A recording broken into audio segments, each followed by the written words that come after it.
বাংলাদেশ বসে থাকলেও প্রতিটা দলই কিন্তু নিজেদের ঝালিয়ে নিচ্ছে বিশ্বকাপের প্রস্তুতিতে। অস্ট্রেলিয়া তারা হোয়াইট ওয়াশ হয়েছে পাকিস্তানের কাছে এবং 3-0 ব্যবধানে পাকিস্তানের কাছে হেরেছে। 3টা ম্যাচের কোনোটাতেই তারা প্রতিদ্বন্দ্বিতা করতে পারেনি। গেল ম্যাচে পাকিস্তান 207 রান করেছে 6 উইকেটে, অস্ট্রেলিয়া 96 রানে অল আউট হয়েছে। প্রতিটা ম্যাচেই পরাজয়ের ব্যবধানটা 70-80 বা 100 রানের। এটা অস্ট্রেলিয়ার জন্য আসলে একটা সেটব্যাক কিনা। পাকিস্তান অবশ্যই দে আর ফ্লাইং, এক্সপেক্ট করেনি কেউ যে পাকিস্তান 3-0 ব্যবধানে জিতবে, এবং তার চেয়েও বড় কথা যেভাবে ডমিনেট করেছে তারা। 3টা ম্যাচে আগে ব্যাটিং করেছে, 3টা ম্যাচে বড় রান করেছে এবং অস্ট্রেলিয়া কোনো ম্যাচেই জবাবই দিতে পারেনি। এবং সেটা এখানে সবচেয়ে বড় যে ব্যাপারটা আমি দেখছি সেটা হচ্ছে পাকিস্তান একটা সলিউশন করছিল, সেটা হচ্ছে বাবর আজমের প্লেসমেন্টটা নিয়ে। তারা ডাউন দ্য অর্ডারে তাকে এনেছে। বাবর আজম ওপেনিং, মানে ওপেনার আজম নাকি নাম্বার 3 আজম নাকি নাম্বার 4 আজম, তো সেখান থেকে দে গট দ্য সলিউশন, তাকে নাম্বার 4-এ কিন্তু খেলিয়েছে, সাকসেসফুল হয়েছে। 20 বলে 24, আরেকটাতে 2, আরেকটাতে 50 করলো লাস্ট ম্যাচে। সো বাবর আজম মানে পুরো পাকিস্তান টিমে এই জায়গাটা নিয়ে তারা কিন্তু একটা ঝামেলায় ছিল যে তাকে আমরা কোন প্লেসটাতে খেলাবো। সো আর বাকি যে জায়গাগুলো আছে আপনি দেখেন প্রত্যেকে কিন্তু যার যার জায়গায় পারফর্ম করেছে। আপনি ক্যাপ্টেনের কথা বলেন, আগা সালমানের কথা বলেন, বা লোয়ার অর্ডারে শাদাব যেভাবে ব্যাটিং করেছে, দ্যাট ইজ ট্রিমেন্ডাস, এবং বোলিং ইজ এভরিথিং ওকে। শাহিজুদ্দা ফারহানকে শেষ ম্যাচে আমরা দেখিনি, ফাখার জামানকে ওপেনিংয়ে কখনো দেখা গেছে, কখনো মিডল অর্ডারে দেখা গেছে।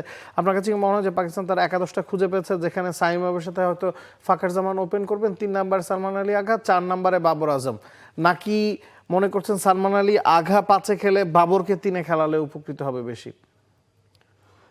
রাইট।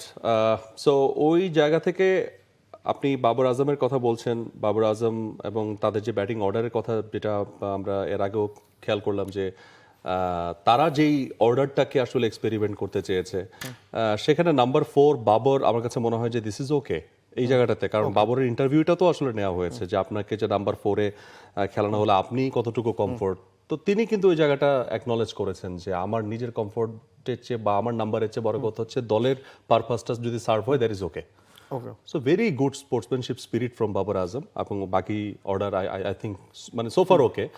তারপরও ওয়ার্ল্ড কাপে according to the opponent maybe আমরা একটু ছোট্ট করে শ্রীলঙ্কা ইংল্যান্ডের খবরটাও জানিয়ে রাখতে চাই, যেখানে 2-0 ব্যবধানে ইতিমধ্যেই ইংল্যান্ড লিড নিয়েছে। গেল ম্যাচটা ডাকওয়ার্থ লুইস মেথডে ইংল্যান্ড জিতেছে। শ্রীলঙ্কা ভালো রান করেছিল, তবে বৃষ্টির পরে ইংল্যান্ডের ইকুয়েশনটা যথেষ্ট কঠিন হয়ে গেছিল। আস্কিং রান রেটটা প্রায় 11 ছিল। হ্যারি ব্রুক মাঝখানে 12 বলে 36 রান করেছেন, 300 স্ট্রাইক রেটে ব্যাটিং করেছেন এবং তাদের কাজটাকে সহজ করে দিয়েছেন। টম ব্যান্টন 4 নম্বরে ব্যাটিং করছেন। এই জায়গায় ইংল্যান্ডও কিছুটা গেম প্ল্যান সাজাচ্ছিল এই টুর্নামেন্ট থেকে, এই সিরিজটা থেকে, যে টম ব্যান্টনকে তারা কোথায় খেলাবে সেই সলিউশন তারা পেয়েছে, এবং ইংল্যান্ডকে মনে হচ্ছে যে টুর্নামেন্টের অন্যতম দাবিদার যে ভাবা হচ্ছে কেন, সেটা এই 2টা ম্যাচে তারা প্রমাণ করেছে। আরও একটা ম্যাচ বাকি আছে এবং ওই ম্যাচ শেষে কিন্তু বিশ্বকাপের আগের প্রস্তুতি সম্পন্ন করবে দলগুলো। ইতিমধ্যে ওয়ার্ম আপ ম্যাচও শুরু হয়ে গেছে। আজকে আফগানিস্তান সম্ভবত ওয়ার্ম আপ ম্যাচ খেলছে স্কটল্যান্ডের সাথে। তো বিশ্বকাপের দামামা কিন্তু প্রায় পুরো দমে আসলে বেজে উঠেছে। For more updates, subscribe to our YouTube channel and click on the bell icon. Follow us on Facebook and Instagram. Download T-Sports app to enjoy exciting games and highlights. Visit tsports.com.